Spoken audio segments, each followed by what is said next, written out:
So hello everyone and welcome back to my YouTube channel CA Vaibhav Vashisht, a channel where you will be getting all the classes of your economics and business studies at free of cost. And not just free of cost, we will be learning all the concepts of your economics and business studies with fun, with examples of some big celebrities and real life scenarios, ताकि आपको किसी भी चीज़ को रटना ना पड़े और आपको बिजनेस स्टडीज़ और इकोनॉमिक्स का हर एक कंसेप्ट भी अच्छे से समझ में आ जाए and we are able to perform very well in your exams. So students, आज हम क्या करने वाले हैं बेटा? आज हम करने वाले हैं हमारा next chapter and also the last chapter of your Indian economic development, chapter number 10.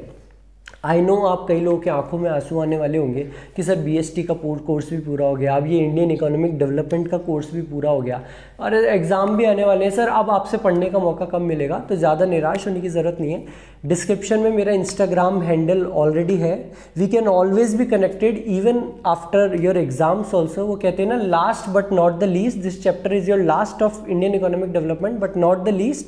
आपकी कोई भी क्वेरीज हो सीए से रिलेटेड या किसी और की चीज़ से related, we can always be connected for that. तो चलिए शुरू करते हैं हमारे चैप्टर को बिना किसी, as per your favourite Carry Minati's words, बिना किसी उसके हम शुरू करते हैं हमारे chapter number 10, comparative development experiences of India and its neighbours. बेटा इस चैप्टर में हम क्या देखने वाले हैं? हम देखने वाले हैं हमारे भारत देश इंडिया का जो डेवलपमेंट एक्सपीरियंस है हमारे पड़ोसियों के साथ में. और पड़ोसियों में के साथ में, पड़ोसियों में हम किस किस को लेने वाले हैं? एक तो हमारा बेटा पाकिस्तान और एक चाइना को. ये बांग्लादेश वगैरह हमारे पोते वगैरह, इनको तो हम वैसी साइड में छोड़ चुके हैं. तो हम डेवलपमेंट एक्सपीरियंस देखेंगे हमारा और हमारे पड़ोसी पाकिस्तान और चाइना का. इस चैप्टर को मैं कहूं तो हम 3 पार्ट में पढ़ने वाले हैं. सबसे पहले तो हम देखेंगे पाथ स्ट्रेटजी, कि हम इंडिया ने क्या पाथ स्ट्रेटजी अपनाई आजादी के बाद में डेवलपमेंट के लिए और हमारे पड़ोसियों ने क्या अपनाई. उसके बाद में हम देखेंगे एक्सपीरियंसेस एंड डेवलपमेंट्स, कि हमने क्या क्या चीजें एक्सपीरियंस करी और क्या क्या चीजें हमारे पड़ोसियों ने एक्सपीरियंस करी. और लास्ट में कंक्लूजन कि किसका एक्सपीरियंस ज्यादा बेटर था, कौन ज्यादा अच्छा परफॉर्म करा, कोई अच्छा परफॉर्म नहीं करा तो क्यों नहीं करा. लास्ट में हम एक ऐसे कंक्लूड कर देंगे और कंप्लीट हो जाएगा आपका चैप्टर नंबर 10 पूरा OVER. केवल चैप्टर नंबर 10 ही, आपका कोर्स भी पूरा OVER यहाँ पे हो जाएगा. सबसे पहले पाथ स्ट्रेटेजी, कि हमारे तीनों देशों में क्या पाथ स्ट्रेटजी अपनाई गई. उन्होंने जब भी वो आज़ाद हुए या जब भी वो फॉर्म हुए उसके बाद में उन्होंने क्या पाथ और स्ट्रेटजी अपनाई. इस फोटो में एक बहुत बड़ी गड़बड़ है. केवल इस फोटो में वो गड़बड़ है, आपके नोट्स में वो गड़बड़ नहीं है. ये गड़बड़ मैंने चालाकी किया आप लोगों को ये ध्यान रखने के लिए कि अगर एग्जाम में क्वेश्चन आ जाए कि चाइना कब बना था, पीपल्स रिपब्लिक ऑफ चाइना कब फॉर्म हुआ था, तो आप गलती से 1947 ना लिखे हो, क्योंकि आप सब लोगों को पता है कि भारत 15 अगस्त 1947 को आजाद हुआ था और हमारा बेटा, हमारा पाकिस्तान एक दिन पहले 14 अगस्त 1947 को आजाद हुआ था. लेकिन बेटा चाइना 1949 में फॉर्म हुआ था. People's Republic of China was formed in 1949. Unlike India and Pakistan became independent in 1947. तो पाकिस्तान और इंडिया तो हुए थे 1947 में आजाद और पीपल्स रिपब्लिक ऑफ चाइना बना गया था हमारा 1949 में. ये चीज ध्यान रखना, मैंने चला के यहाँ पे गड़बड़ करी है, आपके नोट्स में गड़बड़ नहीं करी, कि आप लोगों को ध्यान रहे. तो सबसे पहले हम पाथ देखते हैं कि आज़ादी के बाद में हमारे भारत देश, हमारे इंडिया ने क्या पाथ अपनाया डेवलपमेंट के लिए. ये चीज़ आपको ऑलरेडी पता है, हम ऑलरेडी पढ़ के आ चुके हैं. जस्ट आपका एक रिवीजन हो जाएगा कि हमने क्या पाथ, क्या स्ट्रेटेजी अपनाई थी. तो आप सब लोगों को पता है कि इंडिया ने एक मिक्स्ड इकोनॉमी अपनाई थी. सर आपने बताया था, ना तो हमने कैपिटलिस्ट इकोनॉमी अपनाई ना ही सोशलिस्ट, हमने एक मिक्स्ड इकोनॉमी अपनाई जहां पे जो डेवलपमेंट का मेन काम है वो तो दिया गया पब्लिक सेक्टर को, और प्राइवेट सेक्टर, हम जैसे प्राइवेट लोग जो बनिए की दुकान करते थे, उनका केवल एक सपोर्टिंग रोल था, एक सेकेंडरी रोल था. But the primary role was given to the public sector. और सर हमारे उस टाइम के प्रधानमंत्री जवाहरलाल नेहरू साहब का ये कहना था कि हम कोई भी डेवलपमेंट ऐसे ही नहीं चलते चलते कर दिए, हम बकायदा प्लानिंग करेंगे कि डेवलपमेंट को कैसे करना है। उन्होंने प्लानिंग कमीशन भी बनाई थी। और प्लानिंग हम कैसे करेंगे, तो प्लानिंग को अगर मैं कहूं तो हम ऐसे कह सकते हैं 5 ईयर प्लान्स। वो बोले कि हम हर 5 साल के प्लान बनाएंगे। 1951 से उन्होंने स्टार्ट करा कि हर 5 साल में हम ये करने वाले हैं, फिर उसके नेक्स्ट 5 ईयर्स में और प्लान बनाएंगे, नेक्स्ट 5 ईयर में। तो हम प्लानिंग के साथ में काम करेंगे। हमने अपनाई एक मिक्स्ड इकोनॉमी जहां पे मेन काम दिया गया पब्लिक सेक्टर को, और हम 5 ईयर प्लान हमने अपनाए। और सर उसका हुआ क्या कि शुरू में तो चीज़ें बहुत अच्छी थी। इनिशियली थिंग्स वर हंकी डोरी। सर क्या हमको ये चीज़ एग्जाम में भी लिख के आनी है? हाँ बेटा, ये सेम टू सेम वर्ड्स आप एग्जाम में भी लिख के आ सकते हो, that initially the things were hunky dory. And what does hunky dory means? It means all okay. शुरू में हर चीज़ बहुत अच्छे से चली। ग्रीन रेवोल्यूशन भी हुआ, हमारे जो क्रॉप प्रोडक्शन में था उसमें बहुत अच्छा खासा इफाजा हुआ। हम ऑलरेडी पढ़ के आ चुके हैं, ग्रीन रेवोल्यूशन हुआ। कुछ इंडस्ट्रियल सेक्टर में भी हैवी इंडस्ट्रीज भी हमको देखने को मिली। शुरू में चीज़ें बहुत अच्छी चली, 5 ईयर प्लान्स भी बहुत अच्छे से काम करें। लेकिन कहते हैं ना, शुरू में कोई भी चीज़ अच्छी चलती है फिर उसको नज़र लग जाती है। आप लोगों का रिलेशनशिप बहुत अच्छा चल रहा था, 10th में आपने उसको प्रपोज करा था, 10th 11th बहुत अच्छे से चला।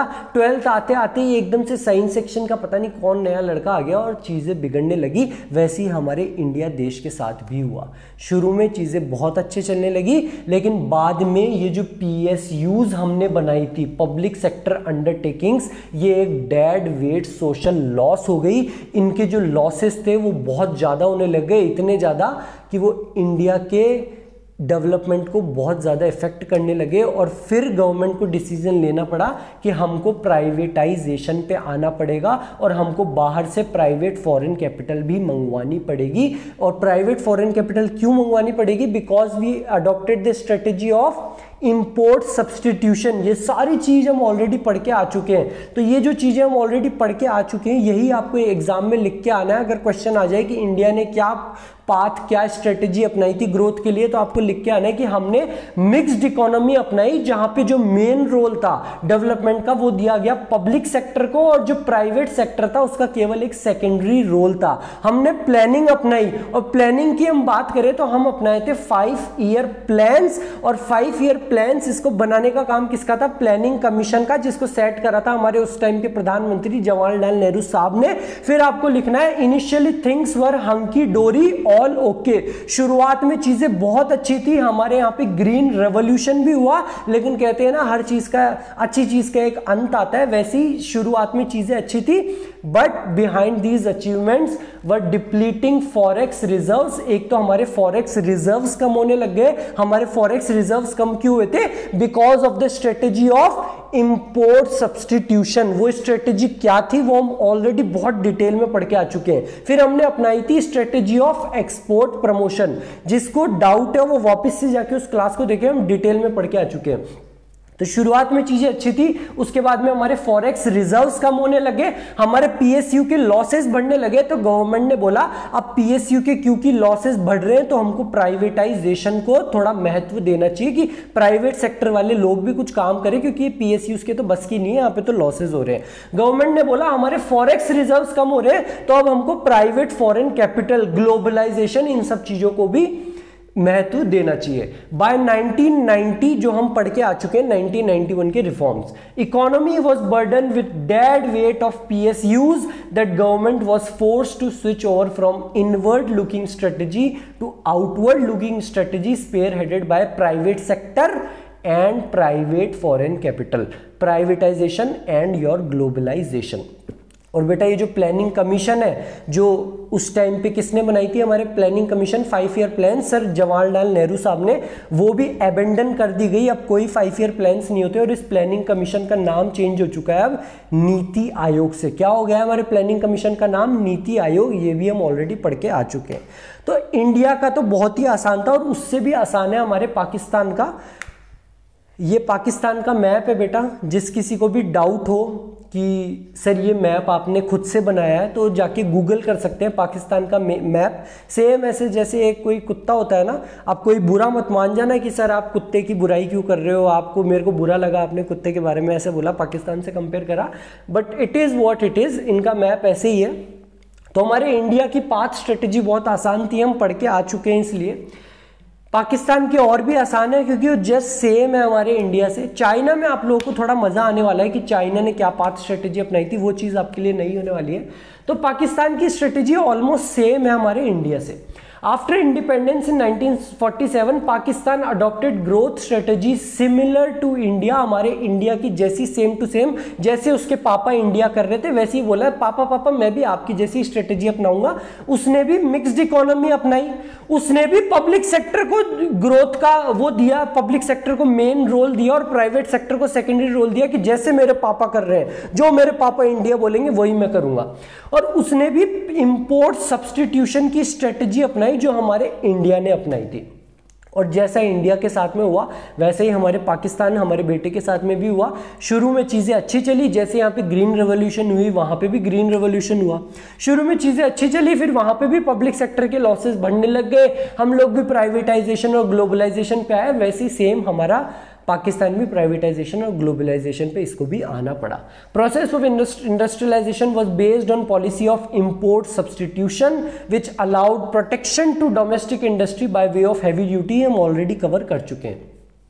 As in India green revolution was hallmark of change in agriculture sector, वहां पे भी यही था। Realising that the pace of growth was slow, there was a shift in the strategy during 1980s। अगर याद नहीं हो तो कोई दिक्कत नहीं है, आगे मैं और डिटेल में इस चीज को बताने वाला हूं। हम जो रिफॉर्म्स लेके आए वो तो लेके आए थे 1991 में हम रिफॉर्म्स लेके आए थे, economic reforms, LPG policy. Pakistan 1980 में ही लेके आ गया था, चाइना 1978 में। अगर याद नहीं हुए तो कोई दिक्कत नहीं है क्योंकि आगे बार बार मैं इस चीज को बोलने वाला हूं, याद हो जाएगा। हम कब लेके आए बेटा इकोनॉमिक रिफॉर्म्स, हमारी चीजें अच्छी चल रही थी, सेम पाकिस्तान की भी अच्छी चल रही थी, लेकिन बाद में पीएसयू के लॉस बढ़ने लग गए और फॉरेक्स रिजर्व्स कम हुआ, तो उसकी वजह से हमको एलपीजी पॉलिसीज लानी पड़ी। प्राइवेटाइजेशन ग्लोबलाइजेशन हमने करा 1991 में, 1990-1991 में, और पाकिस्तान ने करा 1980 में। क्या चीज? वही प्राइवेटाइजेशन ग्लोबलाइजेशन, इसको फायदा दिया गया। ये तो पाथ अपनाया गया था हमारे इंडिया और हमारे बेटे पाकिस्तान के द्वारा। अब चलते हैं क्या स्ट्रेटेजी, क्या पाथ अपनाया हमारे चाइना ने। ये आप लोगों के लिए इंटरेस्टिंग होने वाली है क्योंकि ये थोड़ा सा अलग है। इंडिया का आप पढ़ चुके थे, पाकिस्तान का सिमिलर था हमारे इंडिया के द्वारा ही। अब पढ़ते हैं हमारे चाइना के बारे में कि हमारे चाइना ने क्या स्ट्रेटेजी अपनाई। तो इंडिया और पाकिस्तान ने क्या इकोनॉमी, क्या स्ट्रेटेजी अपनाई थी? Sir mixed economy, public sector को दिया गया मेन रोल और प्राइवेट सेक्टर को केवल एक सेकेंडरी रोल। हमारे चाइना ने स्टेटिज्म, कमांड इकोनॉमी अपनाई थी कि ये इंडिया और पाकिस्तान जो ये मिक्स्ड इकोनॉमी का चौंचलापन कर रहे हैं ना, हम ये सब नहीं करेंगे। जो है सब मेरा, जो लागत सब तेरा, तुम्हारा कुछ भी नहीं, जो भी है सब मेरा है, जितनी भी जमीन है सारी की सारी चाइना गवर्नमेंट की है, तुम केवल नौकर हो मेरे। जो मैं बोलूंगा वही प्रोडक्शन किया जाएगा। इंडिया और पाकिस्तान में ऐसा होता है ना कि जो लोग बाग बोलेंगे हम उसका प्रोडक्शन कर ले। चाइना ने बोला कि जो भी जितनी भी जमीनें हैं सारी की सारी मेरी है और मैं जो बोलूंगा, मैं जो चाहूंगा उसी चीज का प्रोडक्शन कर सकते हो तुम। It adopted established as People's Republic of China in 1949.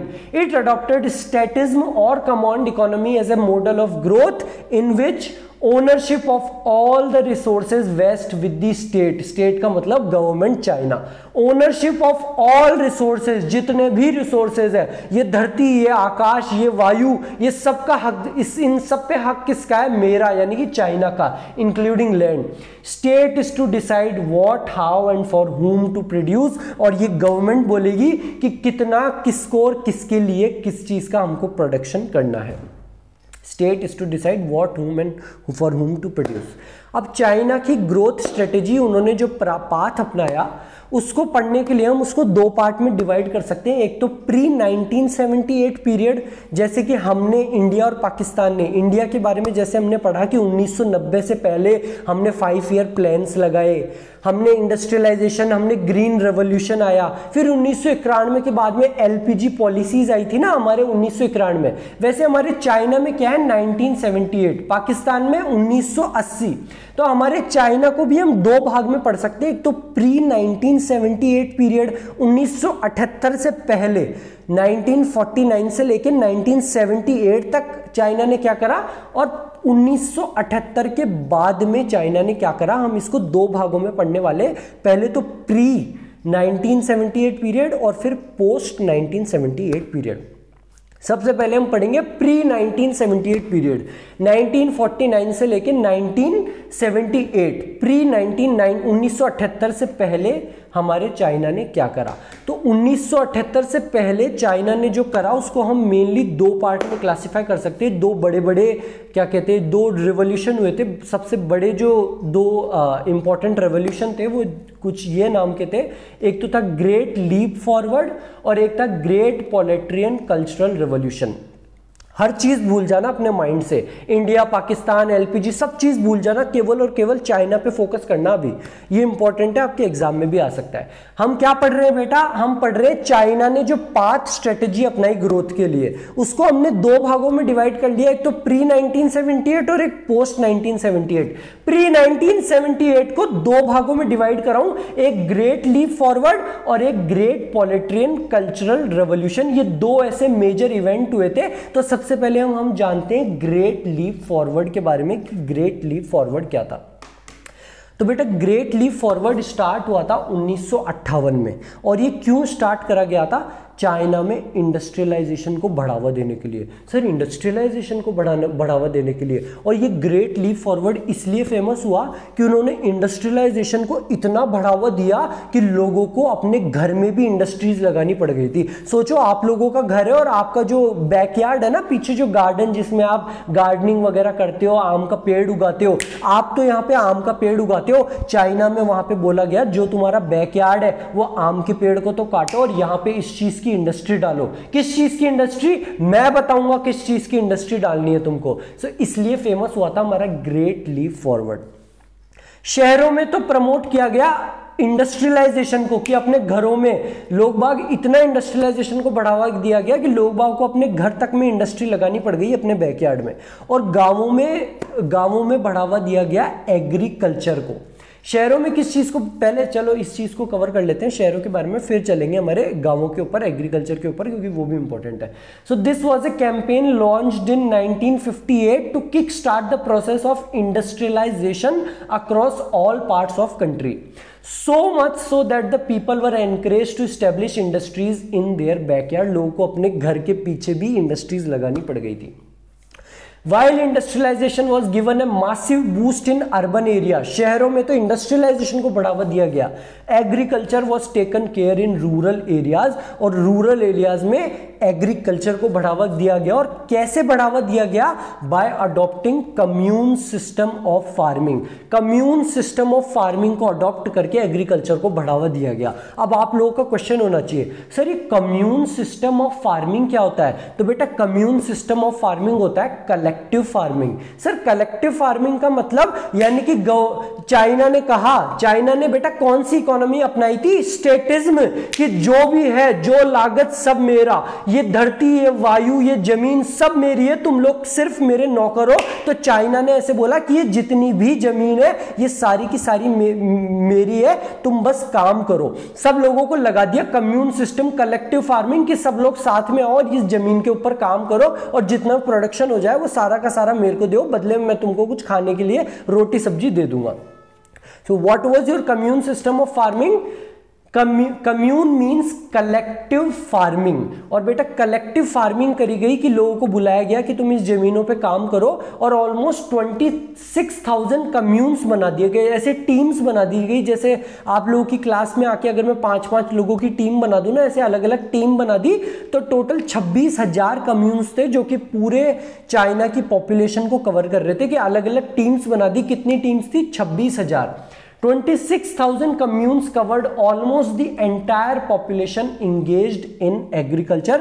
और ये कम्यून सिस्टम एग्रीकल्चर में और इंडस्ट्रियलाइजेशन, इस चीज को सक्सेस दिलाने का काम किया था हमारे रशिया के कुछ लोगों ने। रशिया से कुछ एक्सपर्ट्स आए थे जिन्होंने दिमाग लगाया था कि अगर चाइना की ग्रोथ करनी है तो हमको इंडस्ट्रियलाइजेशन को कुछ इस तरीके से करना पड़ेगा, हमको एग्रीकल्चर को कुछ इस तरीके से करना पड़ेगा, कम्यून सिस्टम ऑफ फार्मिंग लानी पड़ेगी। ये सब चीजों को हेल्प किसने की? Expert from Russia. लेकिन कहते हैं ना कि हर चीज अच्छी चलती चलती उसको नजर लग जाती है, तो वो जो एक्सपर्ट्स आए थे ना रशिया से, उनको भी वापस ले जाया गया। सर वो वापस क्यों चले गए? Because of some diplomatic diplomatic conflicts. जैसे रशिया और यूक्रेन में भी युद्ध चल रहा है, तो यूक्रेन, क्योंकि इंडिया रशिया को सपोर्ट कर रहा है, तो यूक्रेन और इंडिया में थोड़े डिप्लोमेटिक कॉन्फ्लिक्ट्स हो गए। अमेरिका है वो यूक्रेन को सपोर्ट कर रहा है, अमेरिका, तो अमेरिका और रशिया में डिप्लोमेटिक कॉन्फ्लिक्ट्स हो गए। अमेरिका जो भी मदद दे रहा है रशिया को वो वापस ले लेगा, रशिया जो भी मदद दे रहा है अमेरिका को वो वापस ले लेगा। तो कुछ एक्सपर्ट्स आए थे रशिया में चाइना की ग्रोथ के लिए, but because of some diplomatic conflicts वो इन एक्सपर्ट्स को वापस ले जाया गया, जो कि जिससे कि बहुत फर्क पड़ा वहां के इंडस्ट्रियलाइजेशन जो ग्रोथ हो रही थी। दूसरा, जो एग्रीकल्चर में ग्रोथ हो रही थी कम्यून सिस्टम ऑफ फार्मिंग की वजह से, उस पे भी फर्क आया। क्यों? Because of a severe dot. उस टाइम पे एक बहुत बड़ा अकाल पड़ा था जिसमें 30 मिलियन लोगों की मृत्यु हो गई थी। 30 मिलियन का मतलब 3 करोड़ लोग। तो जो इंडस्ट्रियलाइजेशन हो रहा था अर्बन एरियाज में, वो तो कैसे उस पर रुकाव आया, मतलब उस पर दिक्कत कैसे हुई? Because the experts from Russia were withdrawn because of some diplomatic conflicts. और जो गांव में एग्रीकल्चर में हमारे कम्यून सिस्टम ऑफ फार्मिंग चल रहा था, उसमें दिक्कत कैसे आई? बिकॉज ऑफ ए सीवियर डॉट, जिसमें कि 3 करोड़ लोग मर गए थे। Expert from Russia played a critical role in promoting industrialisation, though they were withdrawn by Russia owing to diplomatic conflicts. And withdrawal of expert dented pace of industrialisation. उनके withdrawal जो था उसकी वजह से जो इंडस्ट्रियलाइजेशन का पेस था, जितनी तेजी से वो ग्रो कर रहा था, वो डेंट हुआ, उस पर एकदम से कमी आई। And pace of agriculture was dented by a severe dot, जो एक अकाल पड़ा था चाइना में, which claimed nearly 30 million lifes. और उस अकाल की वजह से ऑलमोस्ट 3 करोड़ चाइनीज लोगों की मृत्यु भी हो गई थी। सो ये तो था हमारे प्री 1978 पीरियड का पहला major event, great leap forward. Next major event है ग्रेट प्रोलेटेरियन कल्चरल रिवॉल्यूशन। इसको एग्जाम में क्या लिख के आना है मैं आपको वो भी बताऊंगा, और असल में ये ग्रेट प्रोलेटेरियन कल्चरल रिवॉल्यूशन क्या था मैं वो भी आप लोगों को समझाऊंगा। तो बेटा एक आदमी हुआ करता था, हमारे यहाँ के राष्ट्रपिता कौन है? सर महात्मा गांधी जी। हम सब चाहते हैं कि गांधी जी हमेशा हमारे पास में रहे, हमारी जेब में रहे, 2500 इनके नोटों में हमेशा हमारी जेब में रहे। वैसे ही बेटा चाइना के जो महापुरुष थे, जैसे यहाँ के महापुरुष गांधी जी, भगत सिंह जी वगैरह हुए, वैसे ही चाइना का जो महापुरुष था वो था ये माओ जेडोंग। और ये माओ जेडोंग ने क्या करा बेटा? यही लेके आया था ग्रेट प्रोलेटेरियन कल्चरल रिवॉल्यूशन। और कब स्टार्ट हुई थी ग्रेट प्रोलेटेरियन कल्चरल रिवॉल्यूशन? 1965 में, और चली थी 1976 में। कौन लेके आया था? माओ जेडोंग। ये था माओ जेडोंग। अब आपको एग्जाम में तो ये लिख के आना है कि ये जो ग्रेट प्रोलेटेरियन कल्चरल रिवॉल्यूशन थी ना, इसमें स्टूडेंट्स और प्रोफेशनल्स को कंट्री साइड भेजा गया प्रोफेशनल एक्सपर्टीज हासिल करने के लिए। किसके लिए भेजा गया? प्रोफेशनल एक्सपर्टीज हासिल करने के लिए। बट असल में बताऊं क्या किया था इसने? ये जो बच्चे थे, जो लोग बाग थे, उसमें ये खुद की सोच को बढ़ावा देना चाहता था। आपने कभी अपने घर पे पापा, अपने ताऊजी वगैरह बड़े लोग सुनाओ माओवादी, तो माओवादी सोच, माओवादी, ये मेओइज्म शब्द कहां से बना? From Mayo Zedong. ये मेओ जेडोंग की सोच थी कि जो भी है सब मैं हूं। चाइनीज, इसकी एक पार्टी थी चाइनीज कम्युनिस्ट पार्टी, कौन सी पार्टी थी इसकी? चाइनीज कम्युनिस्ट पार्टी थी। इसका यह कहना था कि जो भी हूं सब मैं हूं, हमेशा मैं ही राज करूंगा हमारे चाइना पे। अरे सर ऐसा थोड़ा होता है, ऐसा कैसे कर सकता है? ये डेमोक्रेसी होनी चाहिए, जैसे इंडिया और पाकिस्तान में डेमोक्रेसी है वैसे यहां पे भी डेमोक्रेसी होनी चाहिए। ऐसे थोड़ा ना कि हमेशा चाइनीज कम्युनिस्ट पार्टी राज करेगी। तो आप लोगों की जैसे वहां पे भी बहुत सारे स्टूडेंट्स जिनका गर्म खून था, उन्होंने आवाज उठाई इसके विरुद्ध कि ऐसा नहीं हो सकता, ये आप माओवादी सोच जो चला रहे हो ना, ये ऐसा नहीं होना चाहिए। इसने सबको मरवा दिया था। जैसे यहाँ पे जलियन वाला हत्याकांड हुआ था, वैसे ही चाइना में भी एक हत्याकांड हुआ था। जो भी इसके खिलाफ आवाज उठाया, इस रेवोल्यूशन के खिलाफ आवाज उठाया कि चाइनीज कम्युनिस्ट पार्टी वहां राज नहीं करेगी, डेमोक्रेसी लेके आए हो, इसने सबको मरवा दिया। तो सर क्या ये सक्सेसफुल हो पाया? बेटा आज भी चाइना में चाइनीज कम्युनिस्ट पार्टी राज कर रही है, तब भी वही राज कर रही थी और आज भी चाइनीज कम्युनिस्ट पार्टी राज कर रही है। तो आपको एग्जाम में क्या लिख के आना है कि ये रेवोल्यूशन स्टार्ट की गई थी चाइनीज कम्युनिस्ट पार्टी माओ जेडोंग के द्वारा 1965 में, जो कि चली थी 1976 तक, लगभग 11 साल, 1965 से लेकर 1976 तक। और इस रेवोल्यूशन में क्या हुआ था? यहां पे स्टूडेंट्स और प्रोफेशनल को कंट्री साइड भेजा गया था। कहां पे भेजा गया था? कंट्री साइड, प्रोफेशनल एक्सपर्टीज हासिल करने के लिए। और क्या इसका कोई फायदा हुआ? तो यस, इसका फायदा हुआ। इसकी वजह से they were able to impose Maoism, माओवादी सोच, Maoism as the dominant ideology governing the development path of Chinese economy, कि लोग बाग ये उनकी आइडियोलॉजी बन जाए कि चाइनीज इकोनॉमी के डेवलपमेंट के लिए केवल मेओइज्म ही कारगर है, उसके अलावा डेमोक्रेसी ये सब कोई भी चीज कारगर नहीं है, केवल और केवल मेओइज्म ही कारगर है। असल में क्या हुआ था वो मैं आपको बता चुका हूं, एग्जाम में क्या लिख के आना है वो भी मैंने आप लोगों को बता दिया है।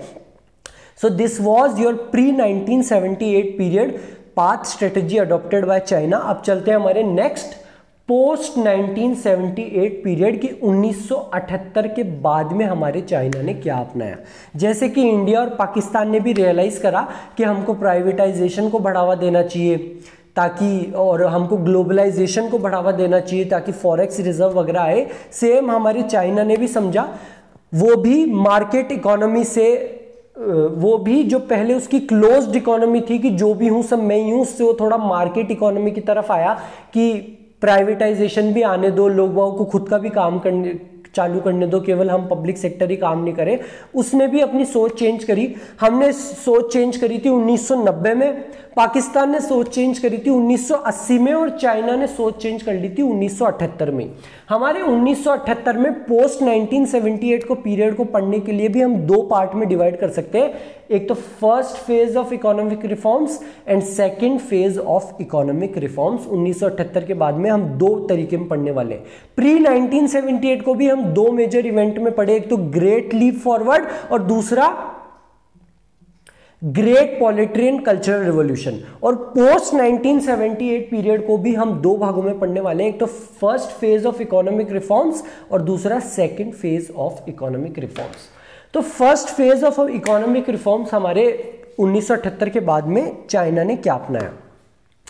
चाइना ने बोला कि सबसे पहले हमको एग्रीकल्चर में रेवोल्यूशन लेके आना चाहिए, हमारे एग्रीकल्चर में बहुत दिक्कत हो रही है। अभी तक हम क्या कर रहे हैं? हम कम्यून सिस्टम ऑफ फार्मिंग को अपना रहे हैं। अब आप सब लोग बहुत खुश होने वाले होंगे, sir commune system of farming पहले चल रहा था वो कितना बेकार था ना उन लोगों के लिए। चाइना ने कह दिया जो भी हूं सब मैं हूं, कलेक्टिव फार्मिंग, ये मेरी जमीन है, आओ इस पे आके काम करो। उसने 26,000 टीम बना दी, 26,000 कम्यून्स बना दिए। तो आप लोगों की सोच एकदम सही है, चाइना ने कम्यून सिस्टम को अबॉलिश कर दिया। चाइना ने बोला अब आप लोग खुद के मालिक हो सकते हो, जाओ आप लोगों के लिए जमीन, जाओ जाके काम करो। आप सब लोग खुश, वैसे ही चाइनीज लोग भी खुश, ये अब से हम खुद का काम करेंगे। ये बोला इधर आओ, काम तो तुम खुद का करोगे लेकिन ये जमीन मेरी है। सर मतलब चाइना ने बोला कि मैं इस कम्यून सिस्टम को तो अबॉलिश कर रहा हूं, तुम खुद का काम कर सकते हो लेकिन जिस जमीन पे तुम काम करोगे वो जमीन मेरी होगी। China didn't give the ownership rights to the farmers. उस जमीन के जो ओनरशिप राइट्स थे, जैसे आप लोग अपने घर के मालिक हो कि इस घर का मालिक मैं हूं, इस घर के मालिक मेरे पापा है, वैसे वहां के फार्मर्स ये नहीं बोल सकते थे कि इस जमीन का मालिक मैं हूं। उस जमीन पे जो भी खेती हो रही है उस खेती खेती का, उस सब्जी का, उस गेहूं का मालिक तो फार्मर है, लेकिन उस जमीन का मालिक वो फार्मर नहीं, चाइना ही है। ध्यान रखना इस बात को। First phase of economic reforms में चाइना ने कम्यून सिस्टम ऑफ फार्मिंग को अबॉलिश करा। उसने फार्मर्स को कहा कि जो भी खेती होगी वो तुम्हारी होगी, लेकिन जो जमीन है वो आज भी चाइना की है। China didn't give the ownership rights to the farmers. एक और बात ध्यान से सुनना। अब आप लोग बोले हाँ चलो ठीक है, खुशी थोड़ी कम है पर खेती तो हमारी है, कम से कम चलो खुशी मनाते हैं। बोले हाँ खेती तुम्हारी है लेकिन टैक्स देना पड़ेगा। ध्यान रखना, first phase of economic reforms में चाइना ने कम्यून सिस्टम को बंद करा, but it didn't give the ownership right. खेती सारी उनकी है लेकिन टैक्स देना पड़ेगा, उसके बाद में सारी खेती तुम्हारी है। So reforms were introduced in the agriculture sector which led to withdrawal of the commune system of farming. The commune land, जो कॉमन लैंड थी, was divided into smaller pieces of land and allocated to individual household. उसको छोटे छोटे parts में divide करा और individual house hold को बांटा गया। लेकिन ध्यान देने वाली बात क्या है, land was allocated only for the purpose of farming, only for the purpose of farming, devoid of ownership rights. आप आज भी उस जमीन के मालिक नहीं हो। Thus the farmers were just tenants of government, not the owners. Farmers एक तरीके के बस किराएदार थे गवर्नमेंट के, ना कि उस जमीन के मालिक। और जो फार्मिंग थी, जो उनका फार्म प्रोड्यूस था, वो तुम्हारा है पर उस पर भी टैक्स देना है। ये बात भी लिख के आ सकते हो एग्जाम में। चलते हैं सेकंड फेज के ऊपर। First phase of economic reforms तो आया हमारे एग्रीकल्चर सेक्टर पे, और second phase of economic reforms आया हमारे इंडस्ट्रियल सेक्टर के, कि चाइना ने बोला अब हमको इंडस्ट्रियल सेक्टर पे भी फोकस करने की जरूरत है। जो चाइना पहले पब्लिक सेक्टर पे ज्यादा फोकस कर रहा था कि जो भी हूं सब मैं हूं, मैं ही बताऊंगा क्या काम करना है, मैं ही करूंगा वो काम, चाइना ने प्राइवेट सेक्टर को भी थोड़ा अलाउ करा कि तुम भी अपना काम कर सकते हो। Private sector was allowed to undertake production of goods. China ने अलग अलग तरीके की स्पेशल इकोनॉमिक जोन्स बनाए। सेज बोलते हैं बेटा इसको, स्पेशल इकोनॉमिक जोन्स, SEZ। इन्हीं के देखे देख, चाइना के देखे देख हमारे इंडिया ने भी स्पेशल इकोनॉमिक जोन्स बनाए थे। हमारे जयपुर के पास में महिंद्रा सेज है, महिंद्रा स्पेशल इकोनॉमिक जोन। हो सकता है आपके सिटी, आपके स्टेट में भी आप लोगों को पता हो कि यहाँ पे एक सेज है, यहाँ पे एक स्पेशल इकोनॉमिक जोन्स है। तो हमारे इंडिया ने भी इसी के देखे देख अपनाया था। ये चाइना की स्ट्रेटेजी थी कि प्राइवेटाइजेशन को थोड़ा बढ़ावा दो और स्पेशल इकोनॉमिक जोन्स बनाओ ताकि हमारे इंडस्ट्रियलाइजेशन डेवलप हो पाए। एक ड्यूअल प्राइसिंग सिस्टम लेके आया था कि फार्मर्स और इंडस्ट्रियल यूनिट्स दो तरीके की प्राइस रखनी होगी। जो हम बोलेंगे उनको वही प्राइस रखनी होगी। हमको अगर किसी चीज को खरीदना है या किसी चीज को एक्सपोर्ट करना है, किसी को देना है, तो जो प्राइस हम बोलेंगे आपको उसी प्राइस पे उसको बेचना पड़ेगा फार्मर्स और इंडस्ट्रियल यूनिट्स को। Private sector was allowed to undertake production of goods. System of dual pricing was introduced. Farmers and industrial units were required to make sale and purchase on basis of prices fixed by government. और China ने क्या करा, special economic Jones भी बनाए। थोड़ा और इस पे फोकस कर देता हूं, शायद आप लोगों को पता नहीं हो, वैसे तो इंडिया में भी बहुत तरीके के स्पेशल इकोनॉमिक जोन्स बने हुए हैं, लेकिन स्पेशल इकोनॉमिक जोन क्या होता है, तो बेटा शहर से थोड़ा दूर, ज्यादातर शहर से थोड़ा दूर एक एरिया दे देती है गवर्नमेंट, उसको कहती है स्पेशल इकोनॉमिक जोन। वहां पे फैक्ट्रीज आती है, बड़ी बड़ी कंपनीज आती है, अपनी फैक्ट्री वगैरह लगाती है। गवर्नमेंट कहती है कि अगर आप यहाँ पे फैक्ट्री लगाओगे तो आपको किसी तरीके की छूट दी जाएगी, टैक्स में सब्सिडीज वगैरह दी जाएगी ताकि वहां के लोगों को रोजगार मिले, वहां का डेवलपमेंट वगैरह हो। तो ये कुछ इस तरीके का होता है हमारा स्पेशल इकोनॉमिक जोन्स। तो बेटा हम पढ़ चुके हैं कि क्या स्ट्रेटजी अपनाई इंडिया ने, पाकिस्तान ने और चाइना ने। चाइना की स्ट्रेटजी जो कि थोड़ी इंटरेस्टिंग थी उसको हमने पढ़ा, एक तो प्री 1978 और पोस्ट 1978। प्री 1978 में हमने दो मेजर इवेंट्स पढ़े, एक तो ग्रेट लीप फॉरवर्ड और एक ग्रेट पॉलिटेरियन कल्चरल रिवॉल्यूशन। पोस्ट 1978 में भी हम दो भागों में पढ़ा, एक तो first phase of economic reforms जो कि था एग्रीकल्चर सेक्टर पे, and second phase of economic reforms जो कि था इंडस्ट्रियल सेक्टर के ऊपर। अब हम चलते हैं हमारे next topic, experiences and achievements. हम पढ़ के आ चुके हैं हमारा पहला topic, path strategy adopted by India. अब हम पढ़ने वाले हैं experiences and achievements of India, China and Pakistan, कि क्या क्या उनके एक्सपीरियंसेस रहे और क्या क्या उनके अचीवमेंट्स वगैरह। इसको हम अलग अलग तरीके से पढ़ सकते हैं। जैसे हम पहले पढ़ने वाले हैं डेमोग्राफिक इंडिकेटर्स, फिर हम पढ़ेंगे जीडीपी के बारे में कि जीडीपी इंडिया की कितनी है और चाइना की कितनी है और उससे हम क्या निष्कर्ष निकाल सकते हैं। फिर हम पढ़ेंगे ह्यूमन डेवलपमेंट इंडेक्स के बारे में, एक चीज आने वाली है आगे। तो पहले हम देखते हैं डेमोग्राफिक इंडिकेटर्स की कितनी क्या पॉपुलेशन है, कितना सेक्स रेशियो है, कितना फर्टिलिटी रेशियो है, ये सब चीजों से हम जज करने वाले हैं इंडिया और चाइना और पाकिस्तान को। तो ये कुछ डेमोग्राफिक इंडिकेटर्स हैं। ये जो डेटा है बेटा ये 2019 का है, आपको एग्जाम में भी यही लिख के आना है। अभी ये डेटा बदल चुका है। China is no more the largest populated country in the world, India have taken over it. खुशी मनाओ कि हम चाइना से भी आगे पहुंच गए हैं, फर्स्ट नंबर पे। आई गेस हो चुका है ऐसा, पक्का नहीं है, अगर गलत हो तो कमेंट करके बता दो। But India have taken over China. ये डेटा है हमारे 2019 का, जो क्या कह रहा है कि हमारी एस्टिमेटेड पॉपुलेशन है मिलियन में 1352 मिलियन। अगर क्वेश्चन एग्जाम में आपके 1 मार्क्स का, 2 मार्क्स का, कितने मार्क्स का भी अगर क्वेश्चन आए, मिलियन में अगर पूछे तो लिख के आना है 1352। अगर करोड़ में पूछे तो होगा 135 करोड़, 135.2, 1 पॉइंट पहले आ जाना चाहिए, क्योंकि 1 करोड़ में 10 मिलियन होते हैं। कितने होते हैं 1 करोड़ में? 10 million. 10 lakh is equals to 1 million. तो 1352 in millions and 135 crore and 135 in crore, ये पॉपुलेशन है हमारे इंडिया की, ये चाइना की, और 212 हमारे बेटे की केवल ये पॉपुलेशन है।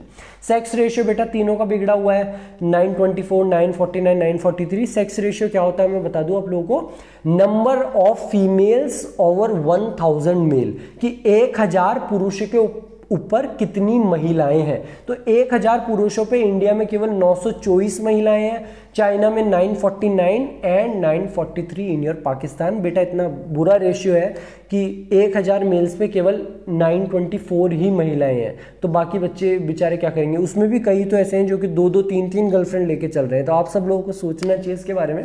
तो ये सेक्स रेशियो है। ये फर्टिलिटी रेशियो है। फर्टिलिटी रेशियो होता है कि एक एवरेज, वहाँ उस कंट्री की एवरेज वुमेन कितने बच्चों को बर्थ देती है, वहाँ की मदर कितने बच्चों को बर्थ देती है, which is 2.2 in India, 1.7 least in China और 3.6 लगभग इसके हाफ से भी कम है चाइना में। पाकिस्तान में अलार्मिंग हाई है 3.6। अर्बनाइजेशन हमारे यहाँ पे 34% ही है, चाइना में 59% and 37% in your Pakistan. India में सबसे कम है। एनुअल ग्रोथ ऑफ पॉपुलेशन सबसे कम चाइना में, डेंसिटी सबसे कम चाइना में। तो ये सब चीज़ों के ऊपर, डेमोग्राफिक इंडिकेटर्स के ऊपर अब हम कुछ निष्कर्ष निकालेंगे। पहले हमने ये स्टैट्स देख लिए, अब इन स्टैट्स के ऊपर हम कुछ निष्कर्ष निकालेंगे, कुछ पॉइंटर्स निकालेंगे जो आपके एग्जाम में भी आ सकते हैं, आपको याद भी रखने हमेशा। तो सबसे पहला इंडिकेटर एस्टिमेटेड टोटल पॉपुलेशन। हमने ये टोटल पॉपुलेशन देखी कि 135 करोड़ तो हमारे इंडिया में, 139 करोड़ चाइना में और 21 करोड़ पाकिस्तान में। तो हम इससे ये निष्कर्ष निकाल सकते हैं, ये पॉइंट देख सकते हैं कि लगभग 38% of the population of world, 38% of the total population of the world India और चाइना में है। इंडिया में 18% पॉपुलेशन है, वर्ल्ड की टोटल पॉपुलेशन का 18% इंडिया में है और वर्ल्ड की टोटल पॉपुलेशन का 20% हमारे चाइना में, और पाकिस्तान में 1/10 ऑफ चाइना और इंडिया। हमारे इंडिया या चाइना का लगभग 2%, वर्ल्ड की टोटल पॉपुलेशन का 2% हमारे पाकिस्तान में है। तो हमारे इंडिया का 1/10 हो गया, उसको ऐसे निकाल लो। तो ये तो था पहला निष्कर्ष। दूसरा निष्कर्ष हम क्या देख सकते हैं, फर्टिलिटी रेशियो, कि जो फर्टिलिटी रेशियो है वो इंडिया में 2.2 है और 1.7 है हमारे चाइना में, जो कि सबसे कम है। सर फर्टिलिटी रेशियो क्या होता है? तो बेटा फर्टिलिटी रेशियो होता है कि उस देश की जो मदर है वो एवरेज कितने बच्चों को पैदा करती है, वो होता है फर्टिलिटी रेशियो, कि एवरेज मदर, एवरेज फीमेल कितने बच्चों का प्रोडक्शन कर रही है। तो सर चाइना में ये सबसे कम क्यों है? पाकिस्तान से एकदम आधे से भी कम है चाइना में। क्या वहां की मदर्स, वहां की फीमेल्स ज्यादा बच्चों का प्रोडक्शन नहीं कर सकती? नहीं बेटा, it is because of the one child policy adopted by China. China ने 1979 में वन चाइल्ड पॉलिसी अपनाई थी। वहां की पॉपुलेशन इतनी ज्यादा बढ़ रही थी कि चाइना बोला कि हमको एक पॉलिसी लानी पड़ेगी, वन चाइल्ड पॉलिसी, कि आप केवल और केवल एक बच्चा ही कर सकते हो। ये जो वन चाइल्ड पॉलिसी थी ये लाई गई थी 1979 में और 2016 में इसको अबॉलिश भी कर दिया गया। सर वहाँ की पॉपुलेशन इतनी ज़्यादा है तो ये तो अच्छी बात है, उन्होंने वन चाइल्ड पॉलिसी लगाई, 2016 में उसको अबॉलिश क्यों करा? दो रीजन थे उस पॉलिसी को अबॉलिश करने के। क्या थे वो दो रीजन? पहला तो वहाँ का बिगड़ता हुआ सेक्स रेशियो। सेक्स रेशियो क्या है? नंबर ऑफ फीमेल्स पर 1000 मेल्स। क्योंकि वन चाइल्ड पॉलिसी है, केवल एक ही बच्चा कर सकते हो, तो वहां के लोगों ने देखा कि यार हमारे पास भी बेटा होना चाहिए। सर जैसे इंडिया में सोचते हैं कि हमारे भी छोरा हो, क्या वहां पे भी ऐसा सोचते हैं? वहां पे भी ऐसा सोचते हैं कि हमारे बेटा ही हो, तो फीमेल फीटिसाइड बढ़ता गया। फीमेल फीटिसाइड बढ़ा तो नंबर ऑफ फीमेल्स कम हो गई पर 1000 मेल्स। दूसरा पॉइंट क्या था? ये वन चाइल्ड पॉलिसी स्टार्ट हुई थी 1979 में, तो 2016 आते आते वहां पे जो टोटल पॉपुलेशन थी चाइना की, उसमें बूढ़े लोग तो बहुत ज्यादा बढ़ गए।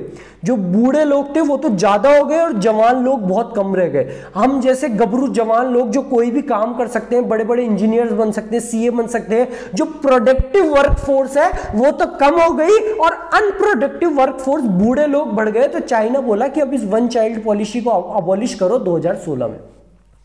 Fertility rate is low in China while high in India and alarming high, बहुत ज़्यादा हाई है पाकिस्तान में।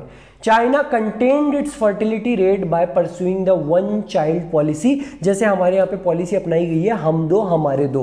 केवल सरकारी जो जॉब में होते हैं ना उनके ऊपर ही होता है कि अगर आपके दो बच्चे हैं उससे ज़्यादा मत करो, नहीं तो आपको सरकारी नौकरी से निकाल देंगे। वैसे चाइना ने अपनाई थी वन चाइल्ड पॉलिसी। कब अपनाई थी?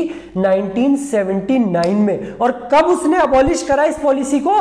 2016 में। और सर क्यों अबॉलिश करा? Because of two reasons. एक तो सेक्स रेशियो बिगड़ गया चाइना का, और दूसरा जो अनप्रोडक्टिव वर्कफोर्स थी, बूढ़े लोग तो बढ़ गए और प्रोडक्टिव वर्कफोर्स जो जवान लोग हैं वो कम हो गए। तो उन्होंने 2016 में इस पॉलिसी को बैन भी कर दिया। तीसरी चीज हम क्या देख सकते हैं? एक तो वहां का फर्टिलिटी रेट कम है, तो जो रेट ऑफ ग्रोथ है, जो रेट ऑफ ग्रोथ है पॉपुलेशन की, वो भी सबसे ज्यादा कम है चाइना में। रेट ऑफ ग्रोथ केवल 0.46% है चाइना में। रेट ऑफ ग्रोथ सबसे ज्यादा कम है।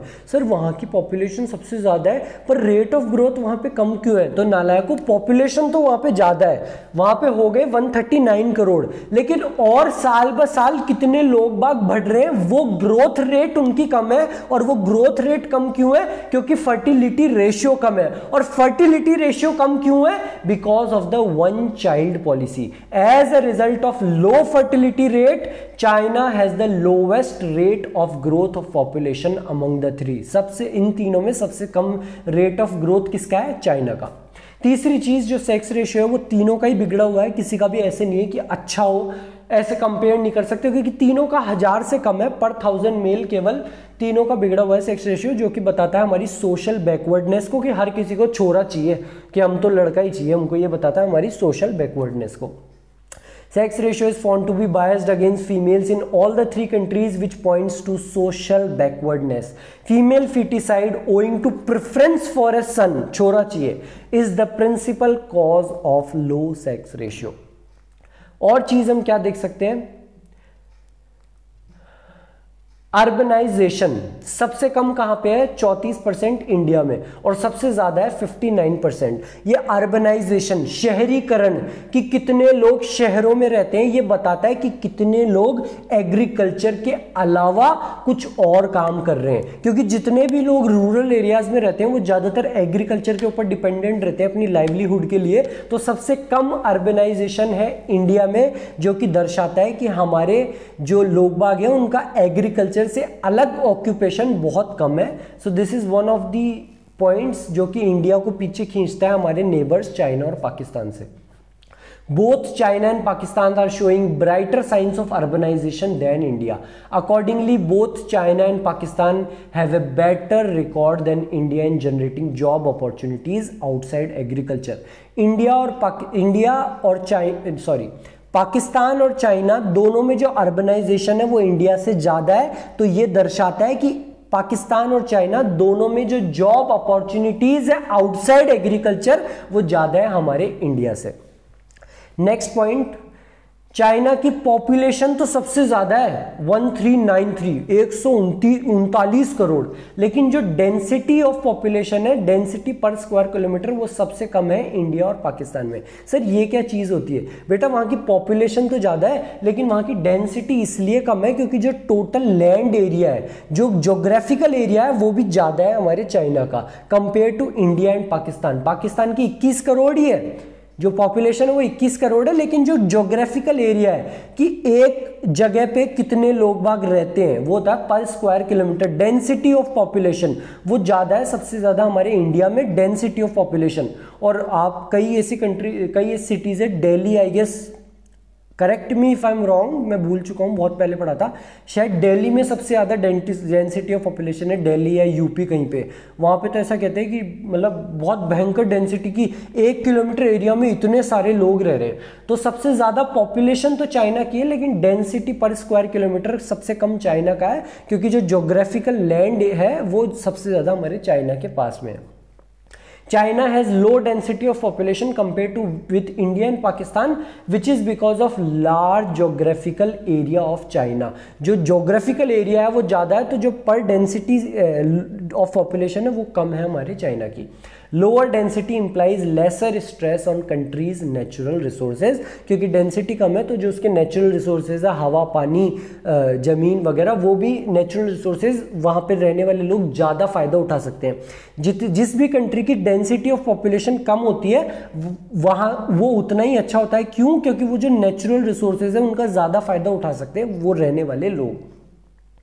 तो ये तो थे बेटा हमारे डेमोग्राफिक इंडिकेटर्स। अब चलते हैं हमारे जीडीपी और सेक्टोरल चेंजेस, कि जीडीपी के बारे में अब हम पढ़ने वाले हैं कि इंडिया की क्या जीडीपी है और पाकिस्तान और चाइना क्या जीडीपी है, क्या जीडीपी की रेट ऑफ ग्रोथ है। तो बेटा ये रेट ऑफ ग्रोथ है 1980 से 1990 के बीच, और ये है 2015 से 2017, 5.7, 10.3, 1980 से 1990 में 10.3 सबसे ज़्यादा थी चाइना की। लेकिन अगर 2015 से 2017 में देखोगे तो जो ग्रोथ रेट है वो हमारे इंडिया की सबसे ज़्यादा है compare to China and Pakistan. 7.3 सबसे ज़्यादा ग्रोथ रेट किसकी है? इंडिया की 2015-17 में। और 1990 में सबसे ज़्यादा ग्रोथ रेट किसकी थी? 10.3 हमारे चाइना की। अगर कंपेयर टू टोटल जीडीपी अगर हम देखें तो कई ज़्यादा है चाइना की हमारे इंडिया के द्वारा, विच इज़ $22.5 ट्रिलियन। इंडिया की केवल उसका 41% ही है, 9 ट्रिलियन। 22.5 ट्रिलियन डॉलर्स है हमारे चाइना की, और उसका केवल 41%। पॉपुलेशन चाइना की 139 करोड़ और हमारे इंडिया की कितनी थी? 135 करोड़। 135 करोड़। तो पॉपुलेशन चाइना की है 139 करोड़ और इंडिया की 135 करोड़, लगभग बराबर। लेकिन जो जीडीपी है वो हमारे चाइना की है 22.5 ट्रिलियन डॉलर्स और केवल उसका 41% है इंडिया की 9 ट्रिलियन डॉलर्स। और जो पाकिस्तान है बेटा उसका तो इंडिया की जीडीपी का भी केवल 11% ही है, 0.94 ट्रिलियन डॉलर्स। अपना बच्चा पाकिस्तान का केवल 0.94 ट्रिलियन डॉलर्स, 1 ट्रिलियन डॉलर भी नहीं कर पाया पाकिस्तान अपनी जीडीपी को। जो जीडीपी की ग्रोथ रेट है 2015-17 में सबसे ज़्यादा अच्छी है हमारे इंडिया की, point to be noted. Even Pakistan was ahead of India during 1980-90, but during 2015-17 growth rate of China and Pakistan have declined and India has experienced a mild increase. India की ग्रोथ रेट इन दोनों से भी ज़्यादा है। ये थे हमारे जीडीपी से रिलेटेड। अब हम चलते हैं बेटा हमारे इंडिकेटर्स ऑफ ह्यूमन डेवलपमेंट। एक ह्यूमन डेवलपमेंट इंडेक्स होता है, वो सबसे ज़्यादा है हमारे चाइना का। और ये क्यों होता है, ये सब चीज़ें क्या होती है, किसके बेस के ऊपर है, ये सब हम डिस्कस करने वाले हैं। मैं आप लोगों को समझाने वाला हूँ कि ये कैसे निकाला जाता है। पहले ये कुछ स्टैट्स देख लो आप। तो ह्यूमन डेवलपमेंट इंडेक्स, एक चीज़ और बता दूँ, जितना अच्छा ह्यूमन डेवलपमेंट इंडेक्स है, जितना ज़्यादा ह्यूमन डेवलपमेंट इंडेक्स है, उस कंट्री की रैंकिंग उतनी ही ज़्यादा होगी, उतनी ज़्यादा मतलब कम होगी रैंकिंग। पर ज्यादा ही बोलेंगे उसको, क्योंकि 1 2 3 उस हिसाब से समझना। तो जितना ज्यादा ह्यूमन डेवलपमेंट इंडेक्स होगा उतनी ही अच्छी उस कंट्री की रैंकिंग होगी, और जितनी अच्छी उस कंट्री की रैंकिंग है यानी कि उस कंट्री में रहना उतना ही अच्छा है। और ये ह्यूमन डेवलपमेंट इंडेक्स निकाला जाता है कुछ इन चीजों के द्वारा कि वहां की gross national income per capita कितनी है, वहां के लोग कितने पैसे कमा रहे हैं, वहां पे इन्फेंट मोर्टेलिटी रेट कैसी है, वहां की मैटरनल मोर्टेलिटी रेट कैसी है, वहां पे लोगों को अच्छा पीने का पानी मिल रहा है कि नहीं मिल रहा, वहां पे अंडर नरिश्ड चिल्ड्रन की परसेंटेज क्या है। इन सारे फैक्टर्स के ऊपर ग्रॉस नेशनल इनकम कितना कमाते हैं, वहां की हॉस्पिटल्स वगैरह की हालत क्या है, वहां की एजुकेशनल हालत क्या है, उस सब के ऊपर एक ह्यूमन डेवलपमेंट इंडेक्स दिया जाता है। और इस ह्यूमन डेवलपमेंट इंडेक्स के ऊपर रैंकिंग दी जाती है अलग अलग देशों को। तो जो रैंक दी गई है वो चाइना की है 87, क्योंकि उसका जो ह्यूमन डेवलपमेंट इंडेक्स है वो इंडिया और पाकिस्तान से ज्यादा है। इंडिया की रैंकिंग है बेटा 130 और सबसे बेकार है हमारे पाकिस्तान की। पाकिस्तान तो ऐसी कंट्री है जो कि हर चीज में पीछे रही है इंडिया और चाइना से। कई जगह इंडिया आ गया, कई जगह चाइना आ गया, बट पाकिस्तान तो हर चीज में पीछे है इंडिया और चाइना से। बट केवल एक चीज में इंडिया से वो आगे थी, और वो कहां पे था, यहां पे आपको ध्यान देना है कि 1980 से 1990 में जो जीडीपी की ग्रोथ रेट थी वो पाकिस्तान की ज्यादा थी हमारे इंडिया से। 1980 से 1990 में इंडिया से ज्यादा ग्रोथ रेट किसकी थी जीडीपी की, पाकिस्तान की। लेकिन 2015 से 17 में चाइना और पाकिस्तान दोनों से ज्यादा ग्रोथ रेट थी हमारे इंडिया की। तो these are some of the stats की gross national income per capita हमारे इंडिया में तो बेटा 6681 है, और चाइना में 16,057, लगभग इसका 3 टाइम्स है। 6,681 का लगभग 2.83 टाइम्स चाइना में है।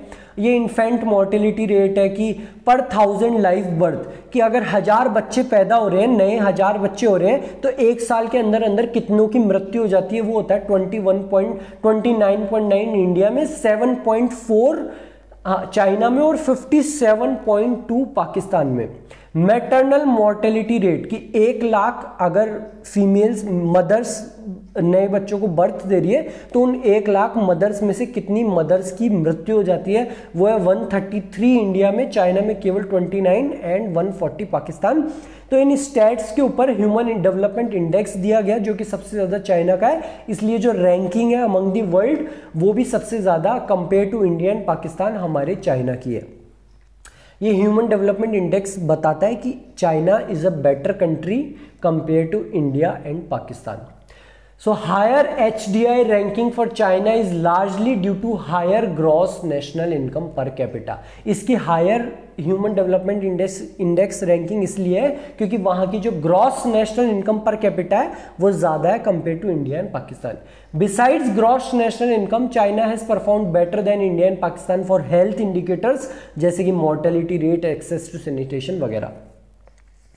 एक और चीज़ इसमें ध्यान देने वाली बात क्या है कि जो percentage of people living below poverty line है, पॉवर्टी लाइन के नीचे रहने वाले जो लोग हैं वो 21.9% है इंडिया में, चाइना में केवल 1.7%। पॉवर्टी लाइन के नीचे रहने वाले लोग केवल 1.7% है चाइना में, और पाकिस्तान में 24.3। सबसे ज्यादा बिलो द पॉवर्टी लाइन में रहने वाले लोग हैं पाकिस्तान में। सबसे गरीब देश है पाकिस्तान, लेकिन फिर भी सबसे ज्यादा गरीब इंडिया में पाए जाएंगे। क्यों सर, सबसे ज्यादा परसेंटेज पाकिस्तान में फिर भी सबसे ज्यादा गरीब इंडिया में कैसे है? क्यों? क्योंकि इंडिया की पॉपुलेशन ज्यादा है। इंडिया की पॉपुलेशन है 135 करोड़। उस 135 करोड़ का अगर 21.9% करोगे तो वो गरीब लोग हैं, और पाकिस्तान की पॉपुलेशन केवल 21 करोड़ ही है। तो 21 करोड़ का अगर आप 24% ज्यादा परसेंट से भी मल्टीप्लाई करोगे तो भी जो टोटल नंबर ऑफ गरीब है वो इंडिया में ही ज्यादा आएंगे, क्योंकि इंडिया की पॉपुलेशन ज्यादा है पाकिस्तान से। India has largest number of poor people among the 3 countries even when percentage of people living below poverty line is higher in Pakistan. Pakistan का जो परसेंटेज है below poverty line में वो तो ज़्यादा है, फिर भी जो number of गरीब है वो इंडिया में ज़्यादा है। Why? Because this is owing to a much larger population size in India compared to Pakistan, क्योंकि इंडिया की population size भी तो ज़्यादा है। आप ये चीज़ भी समझो। तो सबसे ज़्यादा गरीब कहाँ पे पाए जाएंगे? इंडिया में। और सबसे ज़्यादा गरीबों की परसेंटेज कहाँ पे है? पाकिस्तान में। So this was your second part, experiences and achievements, कि इंडिया, चाइना और पाकिस्तान के क्या क्या एक्सपीरियंस थे। चलते हैं हम हमारे नेक्स्ट पार्ट के ऊपर, एक कंक्लूजन के ऊपर। हम कंक्लूड करते हैं कि कैसी जर्नी और क्या क्या अचीवमेंट्स किसके अच्छे रहे, चाइना के, इंडिया के या पाकिस्तान के। इंडिया के नहीं रहे तो क्यों नहीं रहे, ये सब हम एक कंक्लूजन करने वाले हैं कि कौन सा देश गरीब है, कौन सा देश सबसे अच्छा है।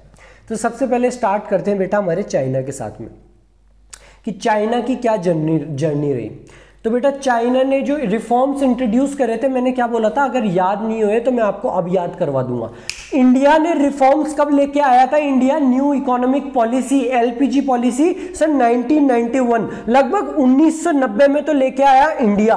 पाकिस्तान कब लेके आया? 1980, और चाइना लेके आया था 1978 में। China introduced in reforms in 1978 to address the slow pace of economic growth, and unlike Pakistan and India, हमारे यहाँ पे जो इकोनॉमिक रिफॉर्म्स आए थे, एलपीजी, लिबरलाइजेशन, प्राइवेटाइजेशन, ग्लोबलाइजेशन, उनको गवर्न करने का काम कर रहे थे बाहर के मॉनेटरी फंड्स, वर्ल्ड बैंक वगैरह। But unlike India and Pakistan, जो चाइना एलपीजी पॉलिसीज रिफॉर्म्स लेके आया था, उसको गवर्न करने का काम वहां की लीडरशिप, चाइनीज कम्युनिस्ट पार्टी, माओ जेडोंग, वही उसी का था। चाइनीज कम्युनिस्ट पार्टी, वहां के लीडरशिप ऑफ चाइना का ही काम था उस रिफॉर्म्स को गवर्न करना, unlike in India and Pakistan, जो कि गवर्न कर रहे थे वर्ल्ड बैंक और इंटरनेशनल मॉनेटरी फंड्स।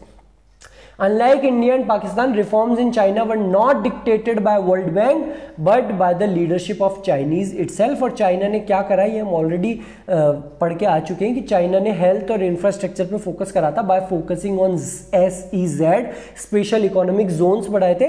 और इन स्पेशल इकोनॉमिक जोन्स उन्होंने जो सेकंड फेज हुआ था इकोनॉमिक रिफॉर्म्स का, उसी के दम पे China emerged at epicentre of manufacturing activity in the world. सबसे ज़्यादा मैन्युफैक्चरिंग एक्टिविटी कहीं पे करी जाती है तो वो चाइना में करी जाती है। तो ये कंक्लूजन बता रहा हूं मैं आप लोगों को कि चाइना रिफॉर्म्स लेके आया 1978 में, और अनलाइक इंडिया एंड पाकिस्तान, उन रिफॉर्म्स को गवर्न करने का काम चाइना की लीडरशिप, चाइनीज कम्युनिस्ट पार्टी नहीं करा था। और इन रिफॉर्म्स के दम पे ही आज चाइना लार्जेस्ट मैन्युफैक्चरिंग एक्टिविस्ट बन चुका है। लार्जेस्ट जो मैन्युफैक्चरिंग एक्टिविटी करी जाती है वर्ल्ड में, वो चाइना में की जाती है। आप सब लोग देखते होंगे, आपकी कोई भी चीज़ खरीदते होंगे ना कि मेड इन चाइना, वो सब इसलिए है क्योंकि because China is the epic center of manufacturing activity in the world, and it is just because of the reforms that China introduced in 1978। आपको सेम टू सेम एग्जाम में लिख के आना है, पूरे में से पूरे मार्क्स मिलेंगे। चलते हैं हमारे डॉगी पाकिस्तान, हमारे बेटे पाकिस्तान के ऊपर, कि पाकिस्तान ने क्या एक कंक्लूड कर रहे हैं हम। ग्रोथ स्ट्रेटेजी हमने देख ली थी कि उन्होंने अपने पापा इंडिया की जैसी सेम स्ट्रेटेजी अपनाई थी, एक्सपीरियंसेस हमने देख लिए। कंक्लूड अगर हम करें तो चाइना बेटा रिफॉर्म्स लेके आया था लगभग 1980-1998 इस टाइम पे अपने पेस ऑफ ग्रोथ को सस्टेन करने के लिए। बट अनफॉर्चुनेटली उस रिफॉर्म्स का कुछ फायदा नहीं हुआ था। क्यों? क्योंकि 1960 में जो पॉवर्टी थी वो थी लगभग 40%, जो कि कम हो गई थी 25% हमारे 1980s में। 1960 में जो 40% थी पॉवर्टी, वो कम होके हो गई थी केवल 25%, लेकिन ये रिफॉर्म्स लाने के बाद में जो पॉवर्टी थी वो वापस से बढ़ गई। रिफॉर्म्स लाने के बाद में जो पॉवर्टी थी वो वापस से बढ़ गई। There was a reversal of this trend. GDP rate भी कम हुई थी हमारी 1990 के बाद में पाकिस्तान की, and the primary reason for slow down of Pak economy is because the leadership of Pakistan failed to realise the significance of technical change in agriculture. जो चाइना के रिफॉर्म्स थे वो तो सक्सेसफुल हुए, और उन्हीं रिफॉर्म्स की बदौलत है कि चाइना एपिक सेंटर बन गया मैन्युफैक्चरिंग एक्टिविटीज का वर्ल्ड में। लेकिन जो पाकिस्तान के रिफॉर्म्स थे वो सक्सेसफुल नहीं हो पाए। 1960 से 1980 के बीच में जो प्रपोर्शन ऑफ पुअर था वो कम हुआ था, लेकिन उसके बाद में वापस बढ़ गया, जीडीपी भी कम हो गई। तो ये दर्शाता है कि पाकिस्तान के जो इकोनॉमिक रिफॉर्म्स है वो कारगर साबित नहीं हुए। क्यों? बिकॉज पाकिस्तान ने एग्रीकल्चर के ऊपर ध्यान नहीं दी गया। क्योंकि पाकिस्तान ने एग्रीकल्चर के ऊपर ध्यान नहीं दिया, तो जो एग्रीकल्चर आउटपुट था वो वॉलेटाइल था, कभी ज्यादा तो कभी कम। क्योंकि एग्रीकल्चर आउटपुट वहां का वॉलेटाइल था, तो उस एग्रीकल्चर आउटपुट का एक्सपोर्ट भी वॉलेटाइल था, कभी ज्यादा तो कभी कम। क्योंकि वहां का एक्सपोर्ट वॉलेटाइल था, तो वहां के जो फॉरेक्स रिजर्व्स थे वो भी वॉलेटाइल थे, कभी पाकिस्तान के फॉरेक्स रिजर्व ज्यादा तो कभी कम। क्योंकि वहां के फॉरेक्स रिजर्व्स वॉलेटाइल थे, तो पाकिस्तान को अपने फॉरेक्स रिजर्व्स को मेंटेन करने के लिए क्या स्ट्रेटेजी अपनानी पड़ी? हमने तो स्ट्रेटेजी अपनाई थी, स्ट्रेटेजी ऑफ एक्सपोर्ट प्रमोशन। लेकिन पाकिस्तान कोई चीज एक्सपोर्ट कर ही नहीं सकता, क्योंकि उसके एक्सपोर्ट वॉलेटाइल है। उसके एक्सपोर्ट वॉलेटाइल क्यों है? क्योंकि उसका एग्रीकल्चर वॉलेटाइल है। और उसका एग्रीकल्चर वॉलेटाइल इसलिए क्योंकि पाकिस्तान की लीडरशिप ने कभी ध्यान नहीं दिया टेक्निकल चेंज लाने का एग्रीकल्चर में। तो वापस आते हैं उसके ऊपर, क्योंकि उसके फॉरेक्स रिजर्व्स वॉलेटाइल थे, तो पाकिस्तान बोला चाइना को है अमेरिका को कि मुझे लोन दे दो, जोइच है मुझे लोन दे दो, मेरे एक्सपोर्ट्स तो वॉलेटाइल है, मेरे इंडिया की जैसे मैंने स्ट्रेटेजी ऑफ एक्सपोर्ट प्रमोशन नहीं अपनाई, मेरे एक्सपोर्ट्स वॉलेटाइल है, तो मुझे लोन दे दो। वो डेट लेता गया और डेट ट्रैप में फंस गया। डेट ट्रैप क्या है कि बेटा आज पाकिस्तान इतना लोन ले चुका है कि अब भी वो लोन लिए जा रहा है, और अब जो वो लोन ले रहा है उस लोन से वो जो पहले के लिए हुए लोन है केवल उसके इंटरेस्ट का पेमेंट भी नहीं हो पा रहा। जो पहले के लिए हुए लोन है उसका इंटरेस्ट का पेमेंट भी नहीं हो पा रहा, दूसरे अब जो लोन ले रहा है। आज के टाइम पे पाकिस्तान जो बाकी देशों से लोन ले रहा है, उस लोन को लेके जो पहले के लोन है उसके इंटरेस्ट का भी रीपेमेंट नहीं हो पा रहा। तो जो पहले के लोन लिए हुए हैं उसका रीपेमेंट तो छोड़ो, इंटरेस्ट का ही रीपेमेंट नहीं हो पा रहा। इसे कहते हैं डेट ट्रैप। तो ऐसे डेट ट्रैप में फंस चुका है हमारा पाकिस्तान, और वहां की हालत बहुत खराब है। ये बातें हो रही हैं 2019 की। आज के टाइम पे आप देखो, आप लोग सुन रहे होंगे कि पाकिस्तान बहुत गरीब हो चुका है, और ये बात सच है। वहाँ की हालत बहुत ख़राब है, बिकॉज पाकिस्तान फंस चुका है एक डेट ट्रैप में। और डेट ट्रैप एग्जाम में लिख के आना है, डेट ट्रैप। डेट ट्रैप क्या हो रहा है, क्या होता है कि पाकिस्तान जो लोन ले रहा है इससे वो पहले के लिए हुए लोन का इंटरेस्ट का भी चुकता नहीं कर पा रहा। और उसको लोन क्यों लेना पड़ा था पहले? Because of the volatility in forex reserves. Forex reserves में वॉलेटिलिटी क्यों थी? क्योंकि वॉलेटिलिटी थी एक्सपोर्ट्स में। एक्सपोर्ट्स में वॉलेटिलिटी क्यों थी? क्योंकि वॉलेटिलिटी थी एग्रीकल्चर आउटपुट में। और एग्रीकल्चर आउटपुट में वॉलेटिलिटी क्यों थी? क्योंकि पाकिस्तान की लीडरशिप ने कभी भी फोकस नहीं करा टेक्निकल चेंज लाने का एग्रीकल्चर में। तो हम ये कह सकते हैं कि पाकिस्तान के जो रिफॉर्म्स थे वो कारगर साबित नहीं हुए। चाइना के रिफॉर्म्स कारगर साबित हुए। चाइना 1978 में दो तरीके के रिफॉर्म्स लेके आया है। एक तो first phase of economic reforms agriculture, और दूसरा phase of economic reforms industrial sector. China के रिफॉर्म्स कारगर साबित हुए, और इसी की बदौलत चाइना आज एपिक सेंटर है manufacturing activity in the world का। लेकिन पाकिस्तान के इकोनॉमिक रिफॉर्म्स कारगर साबित नहीं हुए, और पाकिस्तान फंस चुका है एक डेट ट्रैप में। और अब चलते हैं, अब बात करते हैं हम हमारे कंक्लूजन इंडिया के ऊपर कि क्या इंडिया की परफॉर्मेंस कैसे है उसके पड़ोसियों के द्वारा। तो हम ये कह सकते हैं कि हमारी परफॉर्मेंस ना तो बहुत अच्छी है और ना बहुत ज़्यादा बुरी। ना तो हमारी परफॉर्मेंस को हम बहुत अच्छा बताएंगे और ना बुरा बताएंगे। क्यों? क्योंकि हमारी जो जीडीपी है वो चाइना की जीडीपी के केवल 41% ही है। पाकिस्तान की जीडीपी हमारी जीडीपी का 11% है, लगभग 10 टाइम्स जीडीपी है हमारी पाकिस्तान से ज्यादा। तो परफॉर्मेंस बहुत अच्छी भी है। लेकिन चाइना की जीडीपी से हमारी जीडीपी केवल 41% ही है। तो इसलिए हम हमारी परफॉर्मेंस को ना तो ज्यादा अच्छा बताएंगे और ना ज्यादा बुरा बताएंगे। पर अब आप लोगों को एक क्वेश्चन उठ के आना चाहिए, सर चाइना और इंडिया लगभग सेम सी पॉपुलेशन है, लगभग सेम सा ज्योग्राफिकल एरिया है, लगभग सेम टाइम पे आज़ाद हुए थे हम 1947 में, पीपल्स रिपब्लिक ऑफ चाइना बना था 1949 में। फिर भी सर इंडिया की जीडीपी केवल 41% ही क्यों है चाइना की? चाइना की हमसे लगभग 2.5 गुना ज़्यादा क्यों है GDP? Because of coalition government. आज़ादी के बाद में जो इंडिया में क्या थी बेटा, डेमोक्रेसी, और चाइना में क्या थी, चाइनीज कम्युनिस्ट पार्टी। वहां पे चाइनीज कम्युनिस्ट पार्टी क्यों थी, बिकॉज ऑफ मेओइज्म। मेओइज्म क्या है, Mao Zedong great proletarian cultural revolution जो 1965 में स्टार्ट हुई थी, चली थी 1976 तक, ग्रेट पॉलिटियन कल्चरल रिवॉल्यूशन। वहां पे केवल और केवल एक सरकार थी, चाइनीज कम्युनिस्ट पार्टी की, और यहां पे जो सरकार थी वो थी कोएलिशन गवर्नमेंट। कोएलिशन गवर्नमेंट होती है कि जब एक या दो से ज्यादा पार्टी मिलकर सरकार बनाती है। ये फोटो मैं इसलिए लेके आया हूं, क्या आज के टाइम पे इंडिया में कोएलिशन गवर्नमेंट है, नहीं, यहां पे केवल और केवल मोदी जी, केवल और केवल बीजेपी की गवर्नमेंट है। लेकिन आज से पहले जब भी इंडिया में गवर्नमेंट ज्यादातर आई, वो एक कोएलिशन गवर्नमेंट आई। स्टेट्स में आप देखोगे, आप बिहार में जाओगे तो लालू प्रसाद यादव और नीतीश कुमार दोनों मिलकर पार्टी बना रहे हैं। पहले के टाइम पे कांग्रेस, और मुंबई महाराष्ट्र में जाओगे तो बीजेपी और कौन सी पार्टी हो, बीजेपी और मैं नाम कैसे भूल सकता है उसका, शिवसेना। बीजेपी और शिवसेना मिलके पार्टी बना रही है।